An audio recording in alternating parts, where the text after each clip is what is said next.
Can you hear me up the back? Yes. What Jade was talking about in his opening remarks was quite a poignant point. I was at the contest and Jade had no chance of winning the contest because I couldn't hear what he was, me and some other judges at the back couldn't hear him. And that's the second time I've seen this happen. At another contest, a friend of mine, the mic kept on coming unplugged, and again, you only heard half of what he was talking about. Now, it is very important to practice using a microphone. And over the next session, we'll all get some time to practice with the microphone because this is a table topic session, which for those of you who are not aware of it, I'm sure you all are, this is an opportunity for all of us to practice our impromptu speaking. That is, be given a topic and speak for 1 to 2 minutes with no preparation. And if guests wish to be asked, guests may be chosen as well. And this will be run by our Table Topics Master, who is also our President, Confident Communicator, Jade. So please welcome back, Confident Communicator, Jade.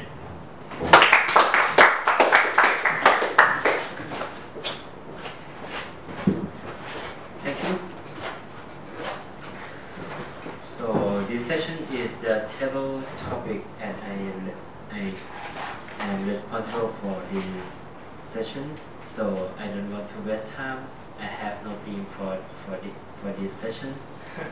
We'll explain this sentence, and that sentence is: to maintain something is to change it. To maintain something is to change it. So please welcome our guest, please. Thank you. You make our eye contact.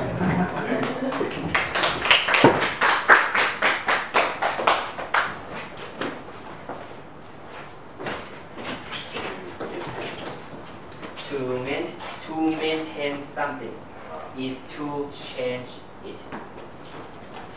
Thank you very much for the topic. Toastmasters, communicator, Hilight. Fellow Toastmasters, ladies and gentlemen.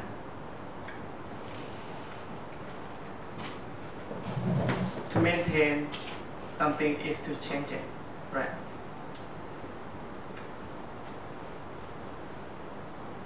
I think for me it's real.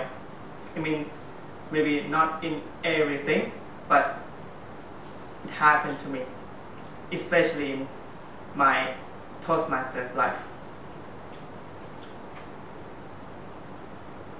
We know that Toastmasters is very good. It is very good for us.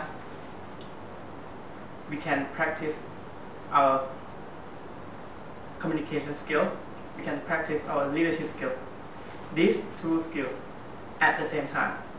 Really great. And we pay only 2,000, 3,000 something a year. Really great.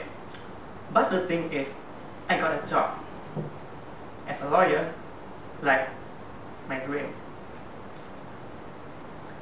But the bad thing is, it's really late. I have to finish it. Normally, in a contract, I have to finish it at 6 p.m., right? But it appears only in the contract.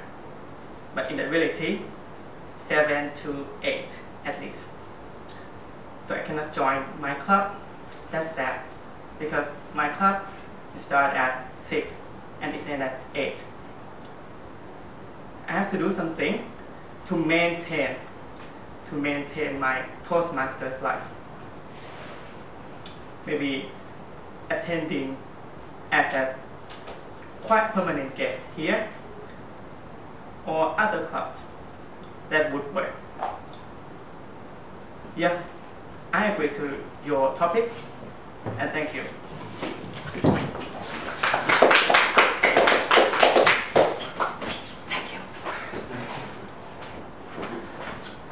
So our next volunteer will answer the boring sentence. And that sentence is: Money brings power.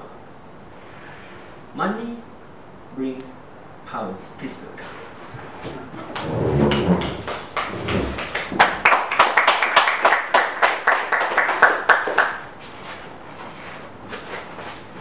Topic Master, fellow Toastmasters, money brings power.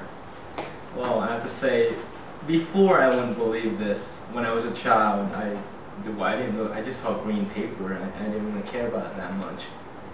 But being here, I feel, going to Assumption University, being here in Thailand, I feel that money does bring power. It seems that in a developing country, when you have money, it means a lot. You can buy a lot of things, a lot of luxury. You can buy a lot of things that other people don't have. When I was younger, I grew up in America, so to me, everyone had the same basic, everything they need for life. Everyone could afford food, you go to the movies, whatever. It really wasn't all that important.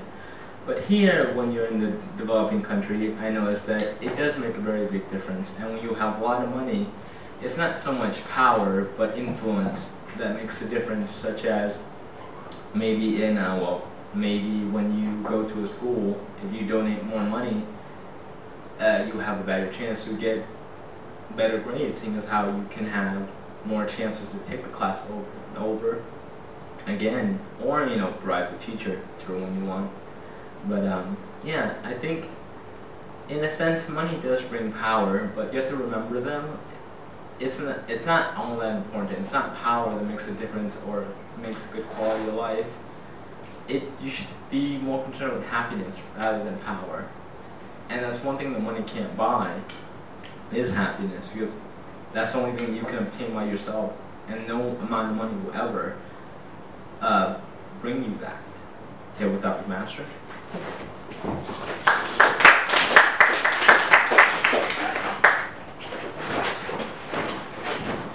Thank you. So the last sentence, any volunteers, I will not call the specific person.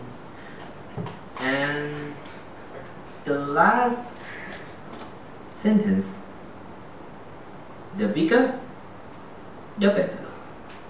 So please welcome anyone, any volunteer.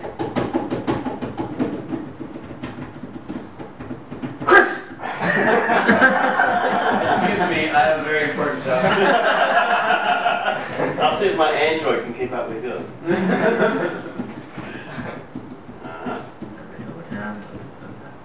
You can always just borrow his phone, Peter. It's okay. All right. When you're ready.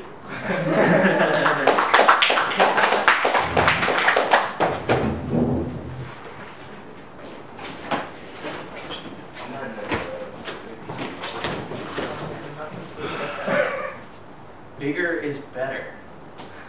Well, I come from a place where we have wide open spaces and lots of people pride themselves on their cars or their trucks. I've seen girls that weigh maybe 50 kilos, 60 kilos tops, and they're driving the hugest truck that you've ever seen. The kind of truck that's advertised to be able to pull 7 elephants trying to walk the opposite direction, and there's a house on top of each elephant. And I had a friend of mine asked who had his car in a ditch and who needed a tow to get it out. He had a neighbor who had one of these big trucks, big powerful trucks, and he was on saying, "Hey, can you help me tow it?" And the girl who owns the car is like, "Oh, I don't do that with my car." Well, why? What's the point of having these big things if you're not going to use them? So bigger is not always better.